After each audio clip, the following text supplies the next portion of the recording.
안녕하세요. 저는 올해로 34살에 결혼한 지 6년 차가 된 여자입니다. 남편과 저 사이에 아이는 아직 없어요. 공사 현장에서 일하시던 아버지는 제가 초등학교에 입학하던 해에 일터에서 사고로 돌아가셨습니다. 그 뒤로 쭉 엄마와 단둘이 자라오게 되었어요. 평범한 주부였던 어머니는 혼자 몸으로 저를 키우시느라 고생하셨어요. 그냥 평범한 아이였던 저에게 어떤 기대를 하셨던 건지 고향의 재취 자리를 알아놓으셨다는 할아버지의 말에도 엄마는 저의 교육을 이유로 시골로 돌아가지 않으셨습니다. 그 고집 때문에 엄마는 다른 친척분들과도 연을 끊고 살아가시게 되었어요. 갖은 고생 다 하시면서 저를 키워주셨고 저도 그 기대에 부응하고자 서울대는 아니지만 서울에 있는 명문대에 입학을 할 수 있게 되었습니다. 그때까지도 나아지지 않던 가정 형편 때문에 대학교 입학을 포기하고 저도 취직 전선에 뛰어들고 싶었었지만 엄마는 제가 좋은 대학을 졸업하면 더 좋은 기회를 가질 수 있다고 하시며 제가 회사에 취직할 때까지 저를 도와주셨어요. 유난스러운 부분이 있었지만 반대로 생각하면 정말 저만을 위해 살아오셨다고 해도 과언이 아닐 정도로 저와 관련된 일이라면 모든 일에 엄마는 발벗고 나서주셨고 저에 대한 기대를 저버리지 않았습니다. 그런 친정엄마와 저는 정말 애틋하게 지냈습니다.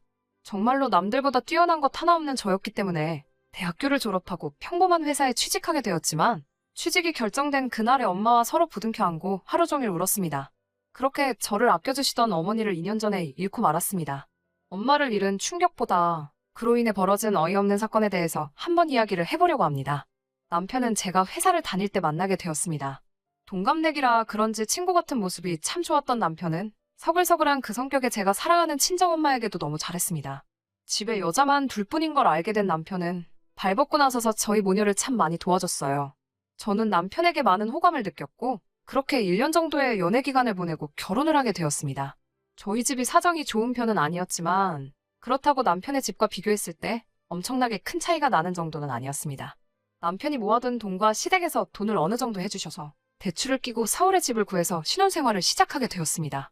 저도 시집을 갔으니 더 이상 서울에서 치열하게 살고 싶지 않으시다면서 서울에서 지내시던 전셋집을 빼서 제 혼수와 나머지 결혼 자금을 대주시고 어머니는 혼자서 지방 소도시로 이사를 가셨어요. 친정엄마와 멀리 떨어지게 된 건 제 인생에서 이번이 처음이라 많이 걱정되었지만 엄마는 저 아니었으면 진작에 떠났을 서울이라며 걱정하지 않아도 된다고 당부를 하시더라고요. 결혼 생활은 나쁘지 않았어요. 결혼 이야기가 오고 갈 때쯤 남편이 저에게 해줘야 할 말이 있다면서 경고하듯이 해준 이야기가 있습니다. 자기네 집이 종교는 따로 없지만 할머니 때부터 조상님을 모셔왔기 때문에 제사가 다른 집에 비해서도 엄청 많은 편이라고요. 시댁에서 제사 도와주는 걸로 문제가 많다는 사실이야 이미 익히 알고 있었기 때문에 걱정은 되었지만 남편이 저를 안심시켜주더라고요. 종갓집같이 제사에 목매다는 그런 건 아니고 말 그대로 대대로 벼슬 하신 조상님들한테 간단하게 상만 올리는 거니 크게 걱정할 필요 없다고 말이죠. 자기도 제사를 왜 이렇게 지내나 싶고 자기뿐만 아니라 다른 가족들도 지긋지긋해해서 할머니가 살아계실 동안까지만 하기로 했다고. 남편 위로 형님이 한 분 계셨는데 자기가 장손도 아니고 형수님 하는 거 보니까 과일 깎는 거 정도만 도와주고 아무것도 하지 않는다고. 거기에 더불어 자기가 잘 이야기해서 제사 때마다 참석 안 할 수 있도록 한다고 약속을 했습니다. 하지만 결혼을 하고 나서 저는 시도 때도 없이 있는 조상님 제사의 대부분을 참석하기로 했습니다. 남편과 조건을 걸듯이 약속을 하나 했거든요.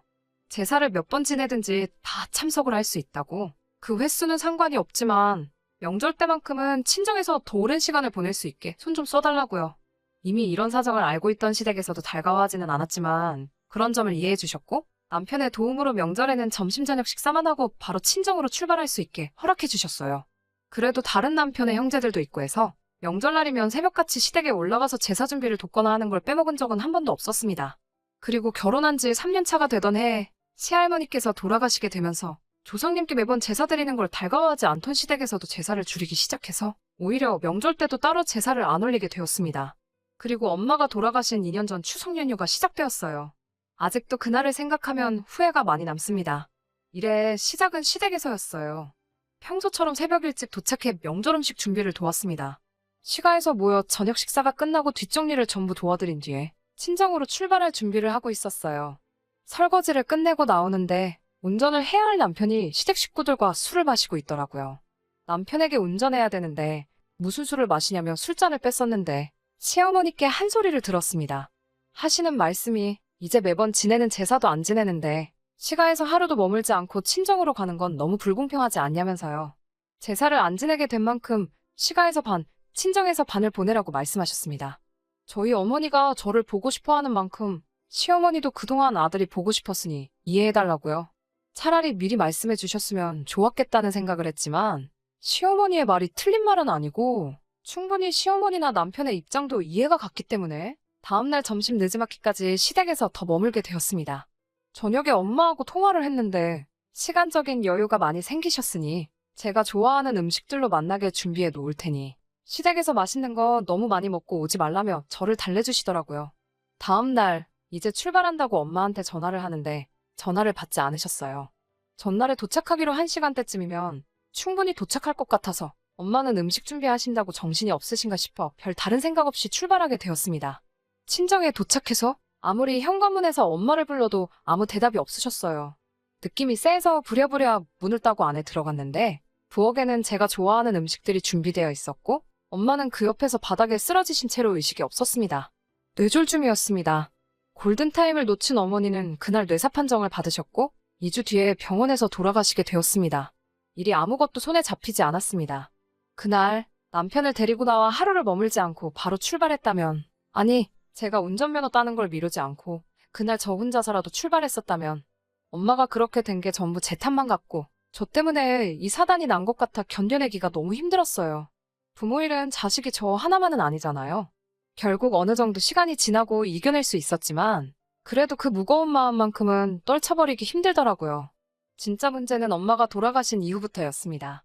2년 전부터 전 세계를 강타한 이 시국을 저희 가족들도 피해갈 수 없었습니다.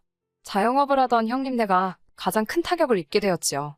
처음 명절 때 시가에서 온 가족이 모였는데 그 이유를 다른 곳에서 찾더라고요. 예전과 우리 가족이 달라진 게 뭐가 있냐면서 조상님께 드리던 제사를 멈춘 걸 가장 큰 이유로 꼽았습니다. 시할머니가 돌아가시고 제사를 손에 놓자 조상님들이 노해서 후손인 우리들에게 벌을 주는 거라고요. 그때부터 시댁은 조금 과하다는 생각이 들 만큼 조상님 제사에 혈안이 되어 있었어요. 저도 이제 친정에 갈 이유가 없다는 이유로 그만큼 제사 준비 때마다 저를 부르셨고요. 남들보다 더 제사 지내는 걸 이해하지 않아 하던 남편도 불편함을 호소하는 저를 보고도 이때만큼은 아무 소리를 내주지 않았고 오히려 우리 잘 되라고 하는 일이니까 제가 불만만 갖지 말고 더 신경 좀 써주면 좋겠다는 식으로 이야기하더라고요. 남편이 제게 생각해보라고 우리 사이에 아이가 생기지 않는 이유가 자기가 제사에 소홀했기 때문에 조상님들이 벌을 주고 있는 걸 수도 있다고 말하면서 늘 조상님 제사에는 관심 없어 하던 평소와는 다른 모습을 보여줬습니다. 제사 준비는 시할머니가 계시던 시절보다 더 심해졌고 그만큼 음식에도 그때보다 신경을 더 썼기 때문에 제사가 있는 날에는 연락을 받고 새벽바람부터 시가에 도착해서 준비를 했어야 했어요. 하루는 조상님이 정해준 길일이라며 저와 남편이 서로 몸을 깨끗이 하고 새하얀 옷을 입고 제사를 드린 후 그날 밤에 시도를 하면 아이가 들어설 거라는 어디서 말 같지도 않은 걸 듣고 와서는 제사를 지내고 나서 애 만드는 건 1시간이면 되겠냐고 말하고는 온 가족이 집을 비워주더군요. 배려랍시고 온 가족이 밖으로 나갔다지만 남편과 제가 집이 빈 사이에 뭘 했는지 다 알 거 아니에요. 더군다나 우리 집도 아니고 시댁에서 말이에요. 그 와중에도 진지하게 달려드는 남편을 떼어내느라 아주 미치는 줄 알았어요. 하지만 그런 시댁의 어이없는 노력에도 전 세계적으로 악화되어만 가고 있는 이 시국이 조상님께 제사 몇 번 드린다고 끝나는 일은 아니었어요. 자영업을 하면서 타격을 입은 형님네는 거의 회복이 불가능해 보였습니다. 급기야 형님네는 길바닥에 나앉을 정도가 되었고 엎친 데 덮친 격으로 시아버지도 건강이 안 좋아지셨어요.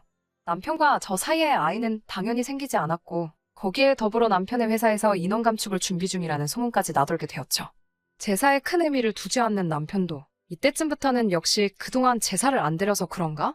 하면서 자신 없는 모습을 보이더라고요. 그러던 어느 날 갑작스럽게 시댁에서 연락이 왔어요. 제사가 있다고 해서 남편과 둘이 시가에 방문을 했습니다. 이미 형님네까지 참석해서 준비를 하고 있었는데 그날 그 자리에는 모르는 사람이 한 명 있었어요. 형형색색의 옷을 입고 누가 봐도 무당으로 보이는 사람이 한 명 있었습니다. 그 사람은 들어오는 저를 보고는 가까이 다가와서 다짜고짜 인연이냐? 라고 말하며 제 얼굴에 손에 쥐고 있던 쌀을 뿌려버리더니 앞귀는 물러가라 하면서 요란하게 굿을 시작하더라고요. 저는 어안이 벙벙해서 그 장면을 그대로 보고만 있었는데 어디서 구했는지 제사상에 올라와 있는 우리 엄마의 사진을 보고 정신이 번뜩 들었습니다. 그 무당은 이리저리 돌아다니면서 혼잣말로 계속 짓거려대다가 다시 어디서 쌀을 한 줌 집어와서 엄마 사진에 뿌려버리더니 쌀이 가득 담긴 바가지를 제사상 앞에 올려놓더라고요. 그러고선 제 손을 잡아 끌고 와서 저보고 엄마 사진 앞에 놓아둔 바가지를 밟아서 어서 깨부수라고 하는 거 아니겠어요. 그래야 엄마가 구천을 떠나 좋은 곳으로 가신다고요. 저는 도무지 이게 뭐 하는 짓인가 이해를 할 수 없어서 이게 다 뭐 하고 있는 거냐고 있는 대로 소리를 질렀지요.